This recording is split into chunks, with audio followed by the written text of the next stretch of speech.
नमस्कार। आज हम वित्तीय लेखांकन एवं प्रबंध लेखांकन में अंतर के बारे में चर्चा करेंगे।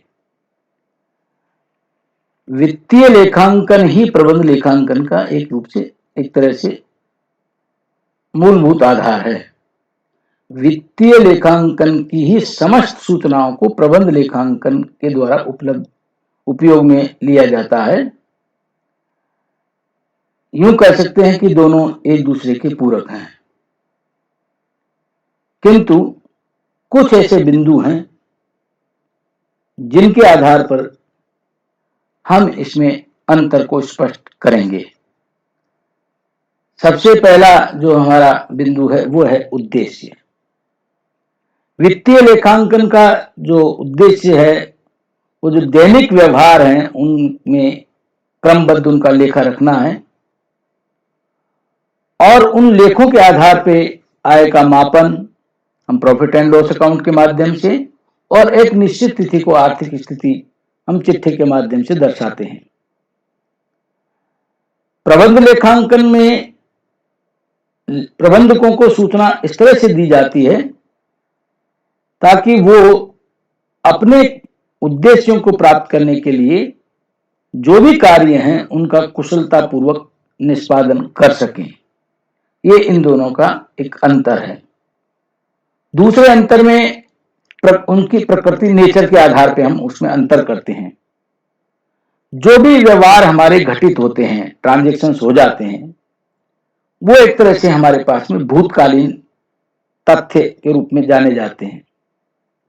तो जो भूतकालीन जो घटना हो चुकी है उसका लिपिबद्ध करना, उनको रिकॉर्ड करना, ये वित्तीय लेखांकन के अंतर्गत किया जाता है। इसलिए हम उसकी प्रकृति को ऐतिहासिक मानते हैं, जबकि प्रबंध लेखांकन की जो प्रकृति है वो भावी प्रकृति है।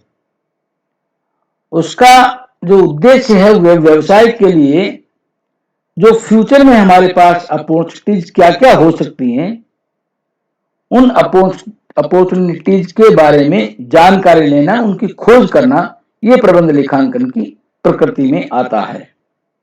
ये ठीक है कि प्रबंध लेखांकन में वित्तीय लेखांकन की ही सूचनाओं का उपयोग करते हैं, इसलिए भूतकालीन घटना और समंकों का इसमें भी प्रयोग करते हैं, लेकिन केवल उस सीमा तक ही भूतकालीन तथ्यों का, समंकों का, सूचनाओं का उपयोग करते हैं ताकि वे व्यवसाय की भावी घटनाओं को प्रभावित कर सकें। जो भी फ्यूचर में होने वाला है उस पर वो किस प्रकार से उनको अपना इम्पैक्ट डालती हैं, उन्हीं सूचनाओं को, केवल भूतकालीन सूचनाओं को प्रयोग में लेते हैं।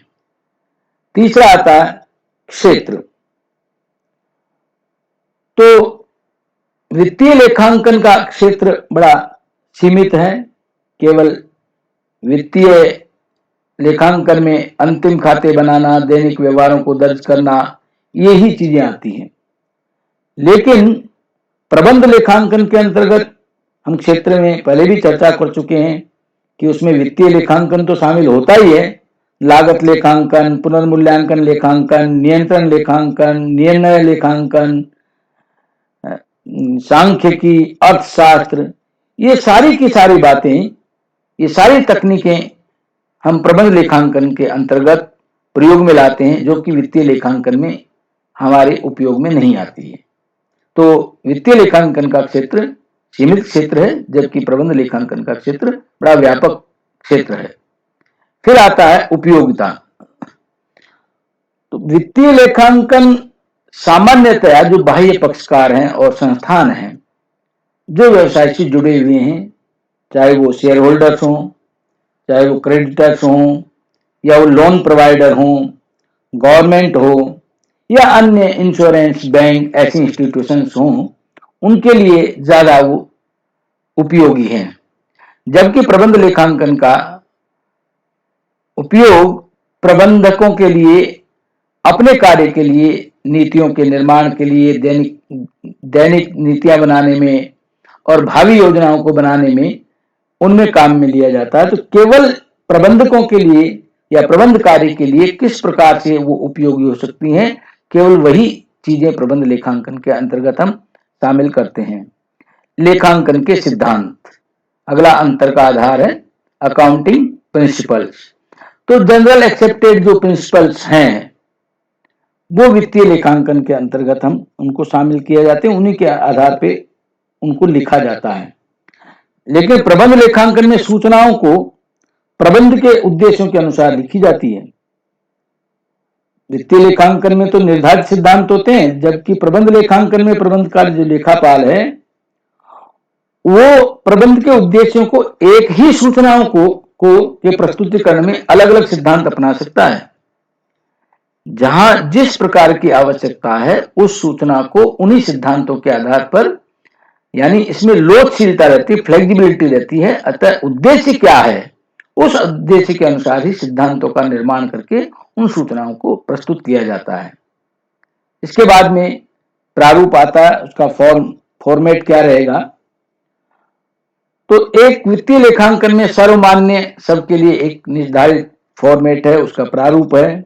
कभी कभी सरकार द्वारा भी उसमें निर्धारित प्रारूप कर दिया जाता है जिसके आधार पर ही बनाया जाता है।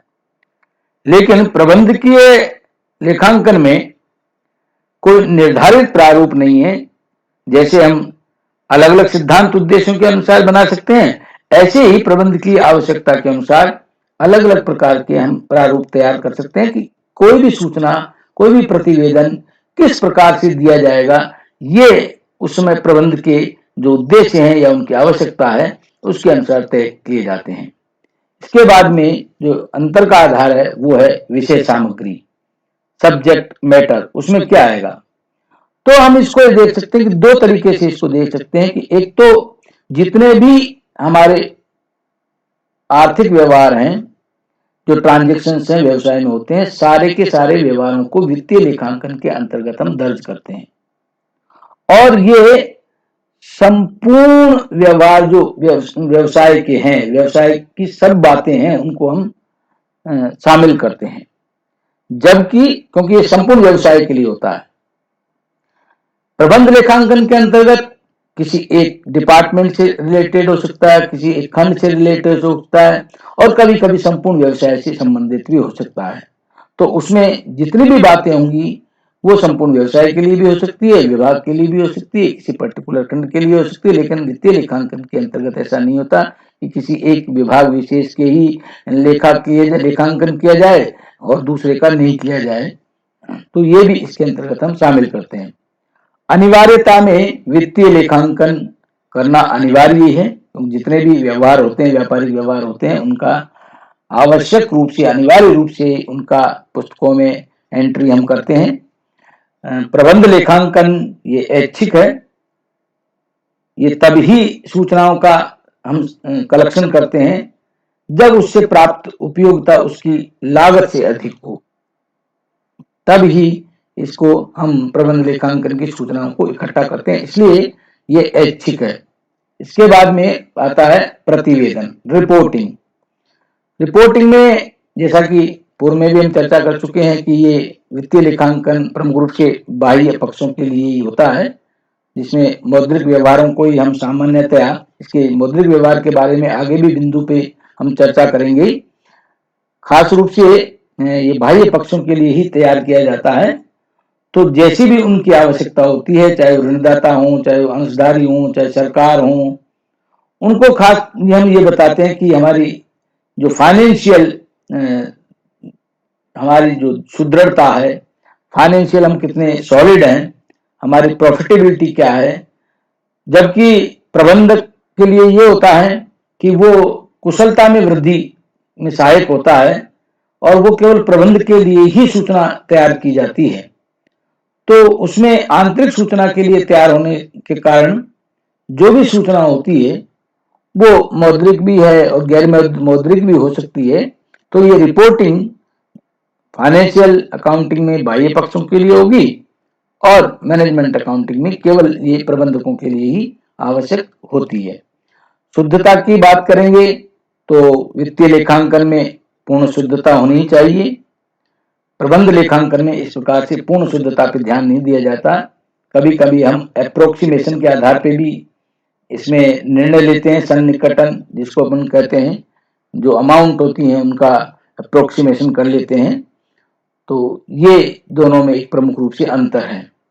अवधि की चर्चा करें तो सामान्यतया वित्तीय लेखांकन में लेखे 1 वर्ष के लिए तैयार किए जाते हैं, लेकिन प्रबंध लेखांकन में ऐसा है नहीं। थोड़े थोड़े समय के अंतर से जब भी जहां जैसी आवश्यकता होती है, प्रबंध लेखांकन में हम अपने प्रतिवेदन उस हिसाब से तैयार करते हैं, सूचनाओं का संग्रहण करके उसी प्रकार की जो आवश्यक बातें होती हैं उनको हम उसमें शामिल कर लेते हैं। स्टैंडर्ड्स की बात करें, प्रमाप की बात करें, तो ये सारे जो स्टैंडर्ड्स हैं, चूंकि ये बाह्य पक्षकारों के लिए होता है प्रतिवेदन भी और उन्हीं के हिसाब से लेखे किए जाते हैं, तो बाह्य पक्षकारों द्वारा निर्धारित होने के कारण निश्चित और स्थिर होता है, जिसके बारे में पहले भी कह चुका हूं कि वो बाह्य पक्षकारों के द्वारा भी होते हैं, कभी कभी सरकार के द्वारा भी निर्धारित होते हैं, तो निश्चित और स्थिर होते हैं, उसमें सामान्यतः परिवर्तन नहीं होता है।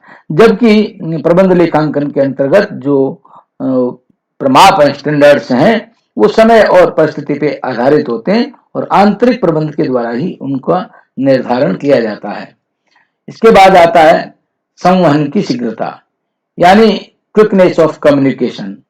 जो भी हमारे पास वित्तीय लेखांकन में सूचनाएं होती है वो अतिशीघ्र देने की आवश्यकता नहीं होती है। एक निश्चित अवधि के लिए वो तैयार किए जाते हैं और उस समय अवधि के पश्चात ही जो भी संबंधित पक्षकार है उनको कम्युनिकेट कर दिया जाता है उनसे रिलेटेड इंफॉर्मेशन के लिए।